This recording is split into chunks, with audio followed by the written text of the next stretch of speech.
बच्चों, आज हम हिंदी की इस वीडियो में अव्यय या अविकारी शब्द का अध्ययन करेंगे। अव्यय, न व्यय इति अव्यय, अर्थात जो कभी खर्च नहीं होता। जो शब्द लिंग, वचन, कारक और काल में के आधार पर उसमें कोई परिवर्तन नहीं होता, वाक्य में ऐसे कैसे प्रयुक्त होता है, उसको अव्यय कहते हैं।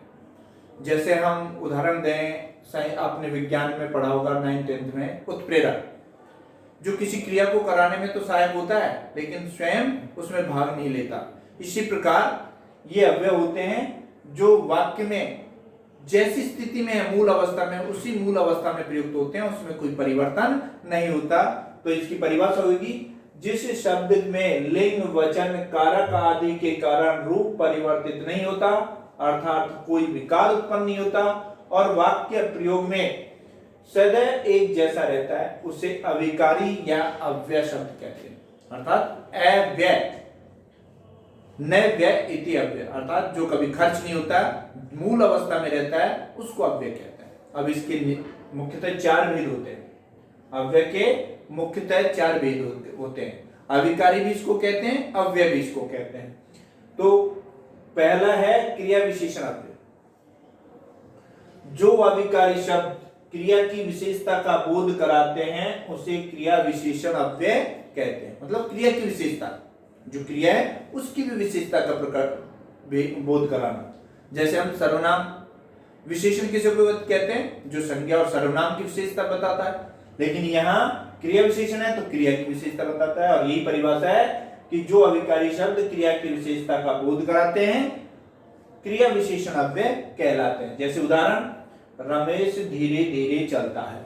दूसरा उदाहरण है, तुम कल शीघ्र आना। अब इसमें क्रिया क्या है, चलता है, और चलता है कि विशेषता क्या है, धीरे धीरे, इसलिए इसमें धीरे धीरे इस क्रिया की विशेषता को प्रकट करते हैं, इसलिए यह क्रिया विशेषण है। दूसरा है, तुम कल शीघ्र आना, तो इसमें क्रिया है आना, और आना की विशेषता है शीघ्र आना, कल शीघ्र आना, तो ये जो है ये क्रिया की विशेषता है, इसलिए इसको क्रिया विशेषण अव्यय कहते हैं।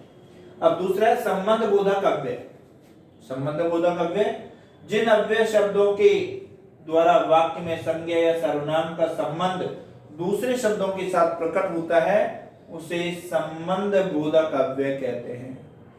संज्ञा और सर्वनाम का संबंध दूसरे शब्दों के साथ प्रकट होता है। जैसे उदाहरण, तुम्हारी कलम रमेश के पास है।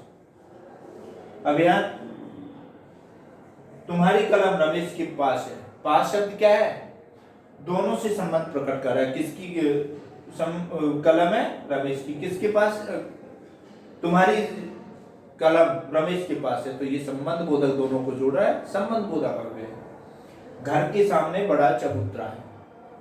अब इनमें भी ये सामने घर को चबूतरे से जोड़ रहा है, इसलिए संबंध प्रकट कर रहा है, इसलिए इसमें संबंध बोधक अव्यय है। और अव्यय को आपको बताया है, इनमें कोई परिवर्तन नहीं होता। जैसे धीरे धीरे शब्द है, ये कहीं भी प्रयोग में होगा, इसमें कोई परिवर्तन नहीं होगा।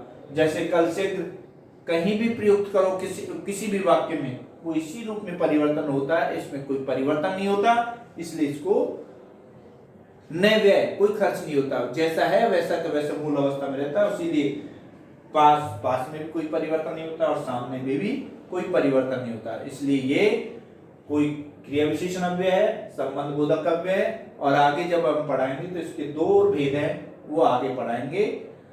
इतना ही आज।